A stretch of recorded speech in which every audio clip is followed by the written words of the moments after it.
दोस्तों, उसके बारे में जो हम जानते हैं वह केवल एक बूंद है। जो हम नहीं जानते हैं वह एक महासागर है। अंतरिक्ष की गहराइयों को टटोलने वाले आइजक न्यूटन की यह कहावत उन्हीं के जीवन पर सटीक बैठती है। महान गणितज्ञ, भौतिक वैज्ञानिक, ज्योतिष और दार्शनिक आइजक न्यूटन का नाम विज्ञान जगत में स्वर्ण अक्षरों में लिखा जाता है। मामूली से परिवार में जन्म लेने वाले इस बालक ने 16वीं शताब्दी में विज्ञान जगत को हिलाकर रख दिया था।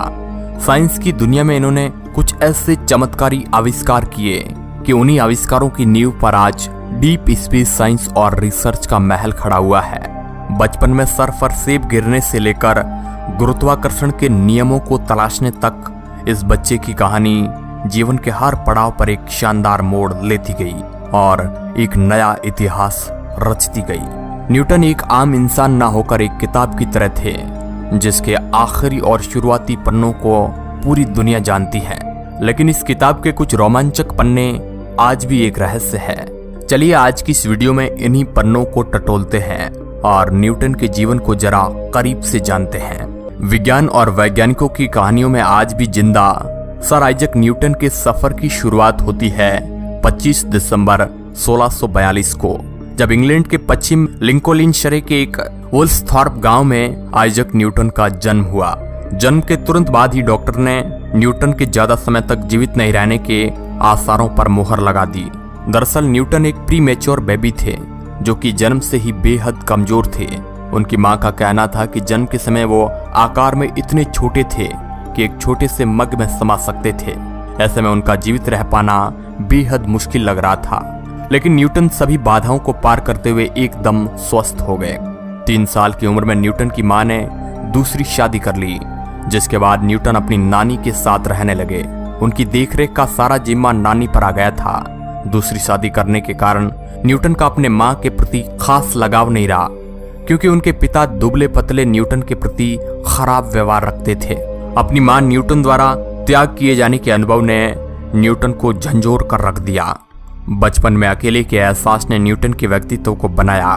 न्यूटन की अपनी मां के प्रति नफरत इतनी ज्यादा थी कि किशोर अवस्था में न्यूटन ने एक लिस्ट भी बनाई, जिसमें उन्होंने अपने पापों का लेखा जोखा लिखा। उस लिस्ट में एक पाप था कि मैंने माता और पिता स्मिथ के घर को जलाने की धमकी दी है। उनकी यह लाइन माता पिता के प्रति दिल में पल रही नफरत को दिखाती है। इन घटनाओं का न्यूटन के जीवन पर गहरा प्रभाव रहा। एक एडल्ट के रूप में न्यूटन ने अपने आप को पूरी तरह कामों में डुबो दिया। उनकी कोई हॉबीज नहीं थी और ना ही उन्होंने कभी शादी की। यहाँ तक कि सालों तक वे अपनी वैज्ञानिक और गणितीय खोजों के बारे में चुप रहे और दुनिया को इसका आभास तक नहीं होने दिया। उनके इस रहस्यमय व्यक्तित्व को बनाने में सबसे बड़ा हाथ उनके बचपन का रहा है। 12 साल की उम्र में न्यूटन का एडमिशन इंग्लैंड के ग्रंथम में किंग स्कूल में कराया गया। इंग्लैंड में न्यूटन एक फार्मासिस्ट के घर में रहते थे, जिनके पास एक लाइब्रेरी और लैब मौजूद थी। न्यूटन का इस लैब के प्रति एक बड़ा खींचाव रहा है, लेकिन स्कूल में वे बाकी बच्चों की तुलना में कुछ खास कमाल नहीं दिखा पाए। कुछ करने की चाह न्यूटन में हमेशा जीवित रही। यही वजह रही कि कड़ी मेहनत के बाद न्यूटन स्कूल के टॉप स्टूडेंट बनने में सफल रहे। 15 साल की उम्र में उनकी मां के विधवा होने पर उन्हें किसान बनने को कहा और पारिवारिक खेती में हाथ बटाने के लिए कहा गया। लेकिन न्यूटन ने खेती की जगह पढ़ाई का रास्ता चुना। आखिरकार न्यूटन की मां को उनके बेटे के पूर्व हेडमास्टर ने उन्हें स्कूल लौटाने की अनुमति देने के लिए राजी कर लिया। वहां अपना शोध कार्य पूरा करने के बाद न्यूटन ने आगे की पढ़ाई के लिए 1661 में ट्रिनिटी कॉलेज कैम्ब्रिज विश्वविद्यालय में एडमिशन ले लिया और वहीं से शुरू हुई न्यूटन के महान वैज्ञानिक बनने की कहानी। सवालों का गुबार तो पहले से ही इस महान वैज्ञानिक के जहन में उमड़ रहा था, लेकिन 1665 में न्यूटन के सवालों को एक नई उड़ान मिली। दरअसल 1665 में इंग्लैंड में भयंकर बीमारी फैलने के बाद यूनिवर्सिटी के दरवाजे बंद हो गए, जिसके बाद न्यूटन घर जाने के लिए मजबूर हो गए। ऐसे में न्यूटन एक दिन बगीचे पर बैठे हुए अचानक न्यूटन ने पेड़ से सेब गिरते हुए देखा, जिसके बाद वो जान गए कि वो क्या खोजने के लिए बने हैं। गिरते हुए इस सेब ने सब कुछ बदल दिया, या फिर यूं कहे कि इस सेब ने विज्ञान के एक नए एरा की शुरुआत की, जिसकी नींव न्यूटन के ग्रेविटेशनल लॉ ने रखी। सेब के पेड़ से नीचे गिरने की घटना न्यूटन के लिए इतनी बड़ी थी कि उन्होंने इस सवाल के जवाब खोजने के लिए कई वर्षों तक अध्ययन किया और पता लगाया कि जब तक ग्रेविटेशनल फोर्स रहेगा तब तक वह चीज नीचे आएगी। जब गुरुत्वाकर्षण बल खत्म हो जाएगा तो वह चीज वहीं तैरने लगेगी। अपनी खोज के बूते पर न्यूटन ने दुनिया को गति के 3 नियम दिए, जिन्हें आज हम 3 लॉ ऑफ मोशन के नाम से जानते हैं। साल 1669 में न्यूटन ने कैम्ब्रिज में एक मैथ्स प्रोफेसर के तौर पर बच्चों को पढ़ाया। आपको बता दें कि यह दुनिया की सबसे पुरानी यूनिवर्सिटी में से एक थी। हालांकि न्यूटन ने 30 साल तक कैम्ब्रिज में काम किया, लेकिन बच्चों को पढ़ाने में न्यूटन को खास मजा नहीं आता था। यहाँ तक कि बच्चे भी न्यूटन के लेक्चर में कुछ खास रुचि नहीं दिखाते थे। न्यूटन का सारा ध्यान खुद की रिसर्च पर केंद्रित था। लॉ ऑफ ग्रेविटी न्यूटन का एक ऐसा आविष्कार रहा जिसके बारे में पूरी दुनिया जानती है, लेकिन इस महान वैज्ञानिक ने विज्ञान जगत को कई आविष्कार दिए। इसके लिए कई अजीबोगरीब थ्योरी और प्रैक्टिकल को अंजाम दिया। अपनी ऑप्टिक थ्योरीज के बल पर न्यूटन ने एक टेलीस्कोप डिजाइन किया। इस टेलीस्कोप में न्यूटन ने लेंस की जगह शीशों का इस्तेमाल किया और ताकतवर उपकरण को बनाया जो उस समय इस्तेमाल होने वाले टेलीस्कोप के आकार से 10 गुना छोटा था। जब लोगों को न्यूटन के टेलीस्कोप के आविष्कार का पता चला तो वो वैज्ञानिक और इंग्लैंड की रॉयल सोसाइटी के बीच मशहूर हो गए। इस लोकप्रियता ने न्यूटन को अपने लाइट और कलर एक्सपेरिमेंट को रॉयल सोसाइटी के सामने रखने की हिम्मत दी। इंग्लैंड में रॉयल सोसाइटी बुद्धिजीवी लोगों का वो समूह था जो एक दूसरे के काम को साझा करने और विज्ञान को एक नई ऊंचाइयों पर ले जाने का काम करते थे। उन्होंने न्यूटन को अपने विचारों को साझा करने के लिए जरूर प्रोत्साहित किया, लेकिन तमाम लोकप्रियता के बावजूद उनकी लाइट और कलर थ्योरीज को अपनाने से इनकार कर दिया। दरअसल न्यूटन से पहले अरस्तु जैसे वैज्ञानिक इस बात को रखते आए थे कि रोशनी का कोई रंग नहीं होता है और सभी रंग लाइटनेस यानी कि सफेद और काले रंग से आते हैं।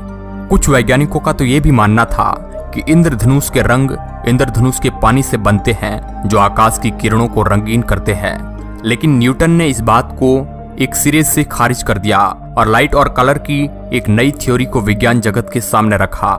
इसके लिए उन्हें कई आलोचनाओं से गुजरना पड़ा, यहाँ तक कि रॉबर्ट हुक ने न्यूटन की लाइट और कलर थ्योरी को खुली चुनौती भी दी।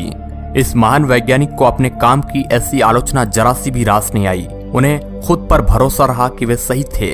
ऐसे में उन्होंने बुद्धिजीवी लोगों से कटना शुरू कर दिया और अपनी थ्योरी को सही साबित करने के लिए कई प्रयोगों को अंजाम दिया।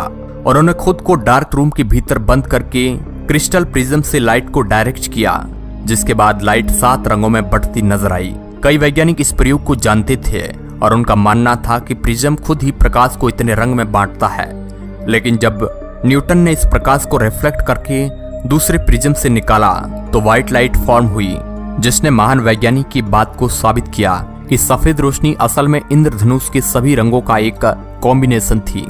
न्यूटन का एक अलग ही किस्म का व्यक्तित्व रहा है। इस महान वैज्ञानिक को आलोचना जरा सा भी गंवारा नहीं थी और यही वजह रही कि विज्ञान को जन्म देने वाले इस वैज्ञानिक ने खुद को सभी फिलोसोफर से अलग कर लिया और खुद को कट्टरपंथी धार्मिक और रसायन विज्ञान कार्य के लिए समर्पित कर दिया। घर लौटने के बाद न्यूटन ने नेचर ऑफ लाइफ और केमिस्ट्री के समझने के लिए खुद को पूरी तरह से इसके अध्ययन में लगा दिया। इस अध्ययन ने न्यूटन के कई विचारों को आकार दिया और जिनमें से एक ग्रेविटी का नियम था। इस महान वैज्ञानिक ने अपने जीवन में कई उतार चढ़ाव देखे। मां के छोटी उम्र में छोड़े जाने से लेकर दोस्तों से मिले धोखे तक न्यूटन का व्यक्तिगत जीवन काफी अंधकार से भरा रहा है। साल 1687 में 18 महीने के गहन अध्ययन और प्रभावी रूप से नॉन स्टॉप काम करने के बाद न्यूटन ने फिलोसॉफी नेचरलिस प्रिंसिपिया मैथमेटिका नाम की अपनी किताब को पब्लिश किया।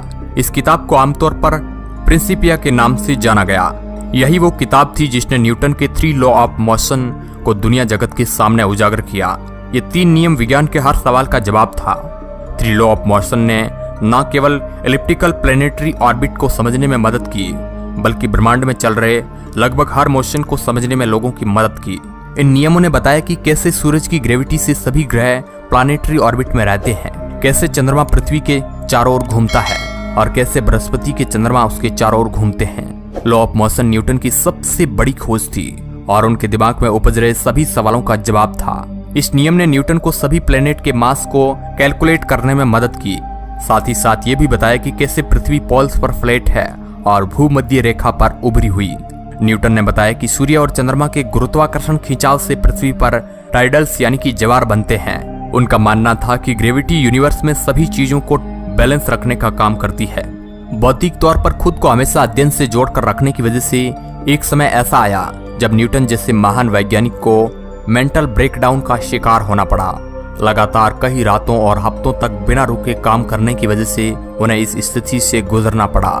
लेकिन न्यूटन के नाजुक मानसिक स्वास्थ्य ने उनके काम में कोई बाधा नहीं आई। उन्होंने अपने अध्ययन और खोज की यात्रा जारी रखी। न्यूटन सफलता की राह पर जितने ऊपर गए, उन्हें नीचे खींचने वाले कई वैज्ञानिक भी उनके साथ चल रहे थे। एक जर्मन फिलोसोफर गॉटफ्रीड लिबनिज ने उनकी कैलकुलस की थ्योरी पर आधारित अपनी एक नई कैलकुलस लेकर आए, जिसे न्यूटन 20 साल पहले ही खोज चुके थे। और उनके विचारों को चुराकर गॉटफ्रीड लिबनिज एक नई थ्योरी पेश कर रहे थे। लेकिन दुविधा यह थी कि उन्होंने अपने इस काम को कभी पब्लिश नहीं किया था। ऐसे में दोनों वैज्ञानिकों के बीच कई सालों तक कैलकुलस की थ्योरी को लेकर विवाद रहा और इस बात पर दोनों के बीच कड़ी टक्कर रही कि असल में ये थ्योरी किसकी है। लेकिन 1713 में उनकी इस परेशानी का भी हल खोज लिया गया, जब न्यूटन 20 साल पुराने अपने नोट की मदद से यह साबित करने में सफल रहे कि यह थ्योरी उन्हीं के द्वारा लिखी गई थी। गॉटफ्रीड लिबनिज कोई पहले वैज्ञानिक नहीं थे जिन्होंने न्यूटन के कार्य और उनके व्यक्तित्व से चिढ़ थी, बल्कि रॉबर्ट हुक जैसे वैज्ञानिक भी न्यूटन को नीचा दिखाने का कोई मौका नहीं छोड़ते थे। लेकिन इस वैज्ञानिक के लिए ऐसी आलोचनाओं का कोई अस्तित्व नहीं था। अपने जीवन काल में न्यूटन ने कई आविष्कारों को जन्म दिया। विज्ञान से लेकर राजनीति तक न्यूटन ने हर क्षेत्र में अपना हाथ आजमाया और सफल भी रहे। उनका कहना था कि यदि मैं दूसरों की तुलना में खुद को आगे पाता हूँ तो ऐसा मैं महान दिग्गजों के कंधों के सहारे पर ही कर पाया हूँ। सीधे शब्दों में कहे तो पहले महान वैज्ञानिकों के आविष्कारों के दम पर ही मैं ये आविष्कार कर पाया हूँ। 193 IQ वाले इस वैज्ञानिक ने मॉडर्न फिजिक्स को बनाया, लेकिन उनका मानना था कि विज्ञान जगत एक महासागर की तरह है जिसके बारे में हम केवल एक बूंद भी नहीं जानते हैं। 84 साल की उम्र में जब हमने इस महान मैथमेटिशियन को खोया तो हमने एक शानदार नेचुरल फिलोसोफर, भौतिक वैज्ञानिक और ज्योतिष को भी खोया। लेकिन उनकी मौत ने एक नए साइंटिफिक युग की शुरुआत की जिसमें वे हमेशा के लिए the great legend sir Isaac Newton के नाम से अमर हो गए। तो दोस्तों, आज की इस वीडियो में बस इतना ही। अब आपकी सर आइजैक न्यूटन के बारे में क्या राय है? अपनी प्रतिक्रिया हमें कमेंट बॉक्स में जरूर बताएं। वीडियो के अंत तक बने रहने के लिए आपका बहुत बहुत धन्यवाद।